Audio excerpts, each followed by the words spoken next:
It's 6 p.m. on a Thursday here in Korea. Welcome to our newscast. I'm Daniel Che. Let's start with the headlines.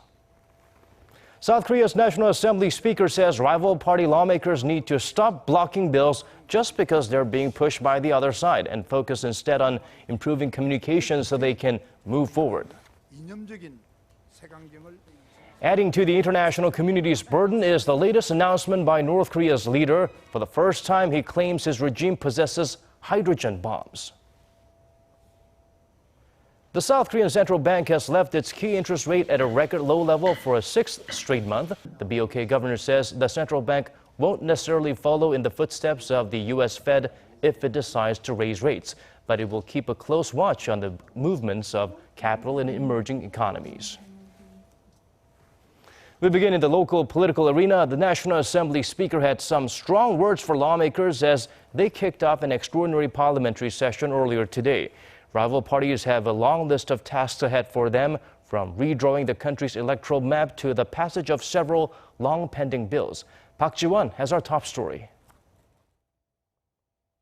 National Assembly Speaker Chung Eui-hwa has called for real change on the part of lawmakers from the two main rival parties, urging them to focus on their legislative duties and return parliamentary operations to normal. This is an abnormal situation, and it's being repeated. Instead of efforts towards communication, accusations are the only things in abundance. Speaking in Parliament on Thursday afternoon, the Speaker also said party members need to take off their tinted lenses when evaluating the bills pushed by the other side. The rival parties need to drop their obsolete ideological prejudices against the bills being pushed by the other party. They're seeing each other's bills as something that will either help conglomerates and the privileged, or something that goes against the market. The list of pending bills that's considered urgent by the government and the ruling party includes a series of labor reform bills, the Service Industry Promotion Act, and the Counterterrorism Act. The main opposition party is in favor of a bill that aims to foster cooperative associations and another that would facilitate cooperation between conglomerates and small and medium-sized companies. However, due to the standoff between the rival parties, none of the bills have been fully reviewed in committee. Speaker Chung said the Assembly is at risk of being rated the worst ever and again urged lawmakers to move the bills forward. He also said the Assembly should finish the task of redrawing Korea's electoral map once and for all by next Tuesday, when registration for candidates hoping to run in the upcoming April general elections begins. Park Ji-won, Arirang News. President Park has called for more job creation efforts for young people, saying it's one way to resolve the country's low birth rate. Hwang Sung-hee has more on the president's comments at a meeting focused on tackling the country's low birth rate and aging population. President Park has called for stronger effort to tackle Korea's low birth rate, blaming the situation on late marriages and a job shortage. 지난 10년간 출산율 감소의 가장 큰 원인은 초혼 연령의 상승에 따른 만혼화 현상입니다. Korea's fertility rate stood at 1.2 in 2014, one of the lowest in the OECD. The country has spent some $68 billion in the last decade to raise the figure to 2.1, a rate that would keep the population stable. At a meeting on Thursday, President Park also called for greater job creation efforts, making a note of the government's push for labor reform. 노동시장의 이중 구조를 개선하며 근로시간 단축을 통해서 정규직 일자리를 늘리는데 기성세대와 모든 경제 주체들이 함께 노력해야 합니다. President Park said many young people are hesitant to get married due to the high cost of living and called for measures to address this issue. But, she said, government efforts alone will not be enough to resolve the problems associated with the low birth rate and aging population. 모든 사회 구성원들의 인식과 관행, 문화가 바뀔 때 제도가 효과를 발휘하고 정착될 수 있을 것입니다. Wrapping up the meeting, President Park said the most important thing is putting the plans into action, and she called on officials to continue listening to the voices of the people. Hwang Sung-hee, Arirang News. The two Koreas are preparing for a round of vice-ministerial talks on Friday at the Inter-Korean Industrial Complex in Kaesong on the northern side of the border. There's These are the first high-level government talks, since 2007. Our Song Ji-sun has a preview of which topics are on the table. Everything is ready for the first high-level talks between the two Koreas in 8 years. South Korea will be represented by Unification Vice Minister Hwang Buk-gi and 2 other officials. His counterpart from the north is Chun Jong-soo, who, like Hwang, has a great deal of experience with inter-Korean exchanges. The delegation from Seoul will depart for Kaesong Industrial Complex at 8 a.m. on Friday, and the two sides will sit down at 10:30 Seoul time, when each side will outline their priorities. Seoul's focus will be on arranging for regular reunions for war-separated families, while Pyongyang will likely demand resumption of a tour program to Mount Kumgang Resort as a prerequisite. Seoul's stance on resuming the Mount Kumgang tour program will be key, but it will be difficult for the two sides to narrow their differences during this initial round. The talks can be considered a success if the two sides set a date for the next talks to keep the momentum going.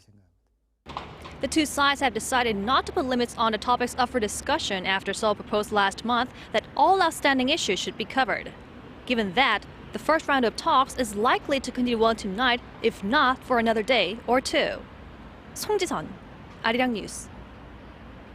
And just a day before those talks, North Korea is reporting on its hydrogen bomb capabilities, citing more other than its leader Kim Jong-un, none other than his leader Kim Jong-un himself. Our Kwon So-wha tells us about the possible implications of this news.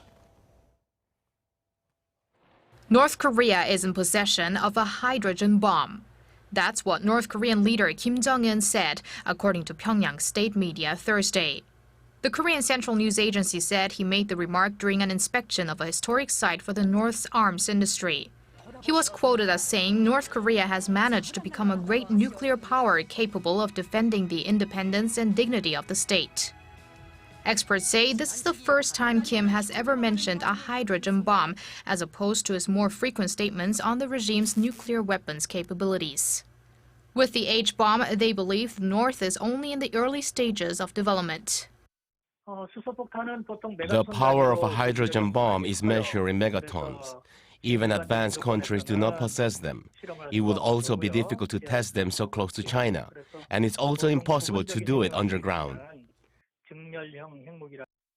So what's behind the remarks, and could it be the opening gambit ahead of a round of high-level inter-Korean talks on Friday? The show of its military capabilities could be an indirect way of pressuring South Korea and a move to lead the talks.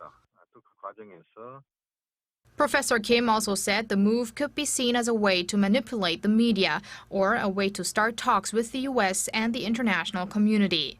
Meanwhile, it appears the regime has made progress on its main missile launch site in the northwestern part of the country. According to the U.S. website 38 North, North Korea appears to be nearing completion on an upgrade to its Seoul satellite launching station in Dongchang-ni. The site says the activity indicates this may be the end of what is likely a 3-year program to upgrade the site, which could mean Pyongyang will be ready to conduct space launches of larger rockets by early next year. Kwon So-wha, Arirang News. Chief of the Korean Confederation of Trade Unions, Han Sang-gyun, who has been wanted by police for months on charges of orchestrating violent anti-government protests, held a press conference this morning. Speaking at Jogesa Temple, where he's taken refuge for 25 days, Han called on the government to end all of its labor reform plans and listen to the public, saying that he and his union will fight until President Park Geun-hye's labor reform drive is stopped. Han added the proposed reforms will only dampen the hopes of irregular workers who are struggling to secure permanent jobs. He was arrested and taken in for questioning following that event. The union has warned it will carry out a general strike starting next Wednesday. Korea Central Bank continued its wait-and-see approach. The decision to hold its key rate steady was widely expected as the economy is facing a number of obstacles from in and outside of Korea. Hwang Ji-hye reports. In its monthly monetary policy meeting on Thursday, the Bank of Korea decided to stand pat on its record low key interest rate of 1.5% for a 6th straight month. The top central banker said it's keeping a close eye on the U.S. Federal Reserve's meeting next week, where policymakers are expected to raise the interest rate for the first time in almost a decade. A rate rise in the U.S. does not necessarily mean the BOK will directly follow the suit. We will be monitoring capital movement in emerging economies after the liftoff and how the domestic economy reacts to these changes. The governor also differentiated Korea from other emerging markets, saying a massive capital outflow following a rate hike in the U.S. is unlikely due to the country's strong fundamentals like its bountiful current account surplus and foreign reserves. Still, the economy faces uncertainties from feeble global demand, especially from China, that played a big part in negative growth every month this year in Korea's outbound shipments. Conditions at home do not look so bright either. The country's household debt is rising fast, already exceeding $1 trillion, and many point to government spending as being the main driver behind better than expected performance in the third quarter. Given that, a lot of analysts are expecting no change in the key rate for quite some time. But I think next year is going to be same kind of growth path as this year. So if it's so, I think BOK will hold it throughout the next year.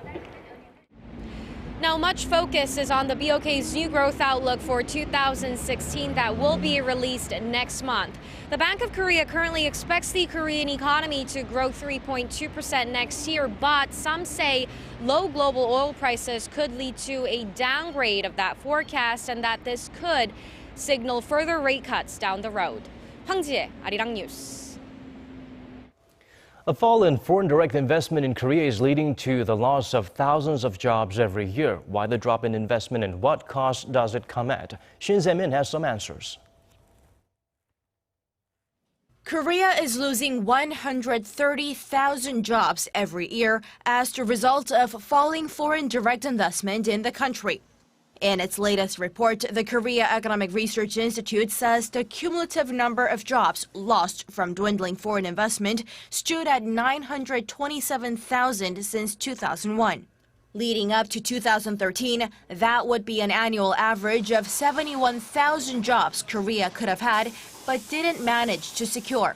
Fewer jobs mean lower production, with figures showing that tumbling FDI has cost Korea over $122 billion since 2001. Simply put, the average loss in production per year between 2001 and 2013 neared $10 billion. Inbound foreign capital has been contracting since the early 2000s on the back of a strict labor market that offers less flexibility for companies. The net loss for direct investment also signals that more Korean firms are now doing business outside of the country in search of more lucrative markets for operation. For local firms that are looking to get a better deal in price competitiveness by setting up production lines overseas, the government should come up with more measures to keep them home. Complicated business regulations are another factor that experts say hinder many foreign investors from putting their money in Korea, adding that the government's reform drive should be able to ensure there is a better balance between foreign investment flowing into Korea and the amount heading out. Shin Se-min, Arirang News. 74 years ago today, Korea declared war on Japan. Well, it was an expression of determination and a diplomatic approach to gaining recognition from the international community for itself as a legitimate state. Lee Soo-hun tells us more. On December 7, 1941, Japan launched an air raid on Pearl Harbor in Hawaii. That sparked the Pacific War with the United States, expanding World War II beyond Europe. The world remembers that history. But many don't know that 3 days after the Pearl Harbor attack, the Provisional Government of Korea in Shanghai, led by independence fighter Kim Gu, declared war on Japan, which had colonized Korea in 1910. And on Thursday, surviving independence fighters gathered in Seoul at the Kim Gu Museum and Library to commemorate the 74th anniversary of the war declaration. This event today commemorates the Korean Independence Army's entry into World War II as a part of the Allied forces. The declaration of war on Japan was sent to embassies in China, so it had great diplomatic significance.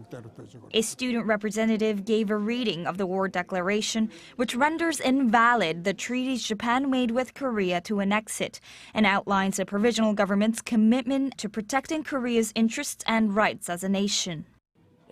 The independence fighters are people I've only read about in history books. I'm honored and grateful to have had the chance to meet them in person. There are 83 independence fighters who sought Korea's liberation from Japan still alive today.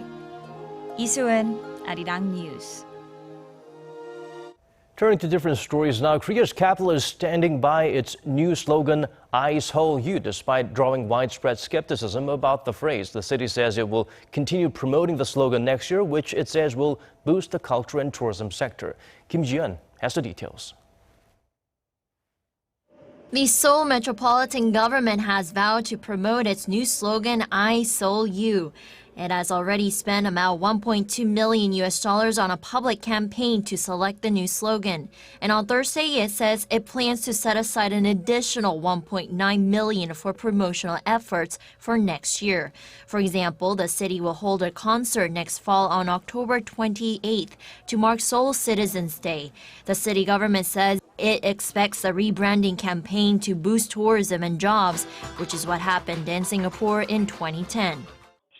Singapore saw an annual 20% increase after changing its slogan from Uniquely Singapore to Your Singapore. Similarly, in Korea, the rebranding will help the capital city achieve its goal of attracting 20 million tourists and becoming one of the world's top 3 cities for conventions and exhibitions. People are already using it to promote local food products such as I Hoppangyu and I Peperoyu. The official adds the new catchphrase is better than the previous one since it's more visually appealing. Seoul selected the new slogan through a public contest to replace its previous one, High Seoul, which had been in use for 13 years after its adoption in 2002. Kim Ji-yeon, Arirang News.